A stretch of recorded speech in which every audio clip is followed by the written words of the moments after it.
Ted, it's good to be with you.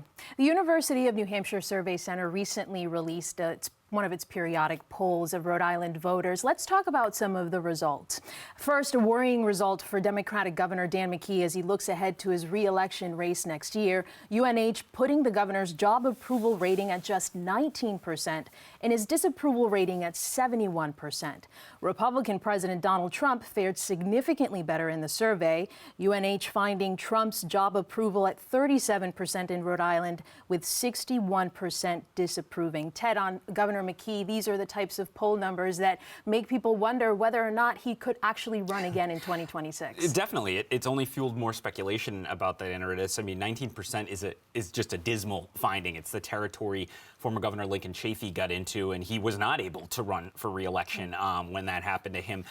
You know, you talk to the McKee team and McKee himself, they point out to other polls that are somewhat better for him, but, you know, none of them are super robust. You know, the best one recently was in the 40s, and that was a few months ago now. Hence the skepticism, as you say, especially when you already have former CVS executive Helena Foulkes. She hasn't announced, but she's clearly running again in the Democratic primary against McKee. She's already raised twice as much money as him, too. So I think that's part of why there's so much feeling of, will he be able to run?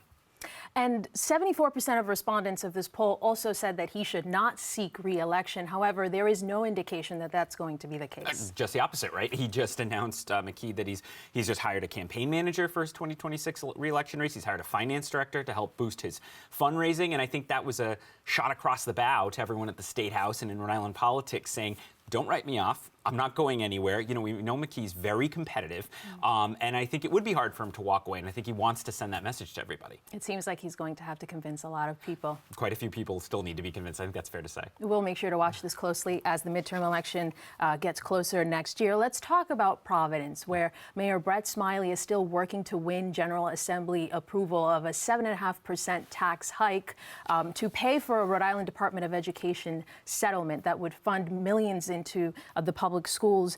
But no surprise that this is not a popular proposal. Voters went to the city council and overwhelmingly said they can't afford a higher tax bill. And last week, Representative Grace Diaz was on Spanish talk radio and received really tough criticism for her vote in approving this proposal. Voters telling her that they will not vote for her again. And I'm not surprised, right, Anaridis? People don't like their taxes going up. They really don't like their taxes going up in a well above what's usually allowed, which is the whole reason Smiley's having to go to the General Assembly for authorization here. This is a city with an already high tax burden. So the backlash does not shock me, but it's something that all these elected officials have to deal with right now. The mayor also defended his approach during a recent appearance on Channel 12 and tried to reassure taxpayers that this is the right path. Let's take a listen to what he had to say. I made the cuts that didn't affect services in this proposal. The next round of cuts are going to affect services. That means libraries are going to be closed a couple days a week. Some of our pools and rec centers won't be open every day like they used to. No new school construction and a diminished city services. This is the only time that we're going to have to ask permission from the General Assembly to go over the 4% cap. Because Providence is growing, which is a good thing, we have a lot of new taxpayers every year. His message, echoing what members of the legislature have been saying, is that the alternative would have been much worse. And you said this before, you really connect this to the city's long-term pension problem. Yeah, and you know, people's eyes glaze over. I understand when you start talking about pension benefits and retirement obligations, Anaridis, but you know, this goes all the way back to 2010, right after the 2010 financial crisis in Providence, where Mayor Angel Taveras committed the city, you know, he did his best to clean up the pension fund, but committed the city to paying down its obligations that have been built up over generations.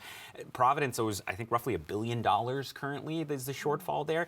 And it's going to take a long time to work that down, and it's still one of the worst funded systems in the country. So just in the last 2 years, the mayor had to put, I believe it's roughly $13 million more into the pension fund above what was already going in. Well, he needs $15 million for this schools issue that you mentioned earlier. So the amount of money being shoveled into the pension fund every year is going to continue to put pressure on the city budget through 2040, which is how long it's supposed to take them to pay down this debt. So unfortunately, I think this might be something taxpayers have to sort of get used to in Providence until that pension issue is dealt with. Not good news. But Ted, it's good to see you. Good to see you.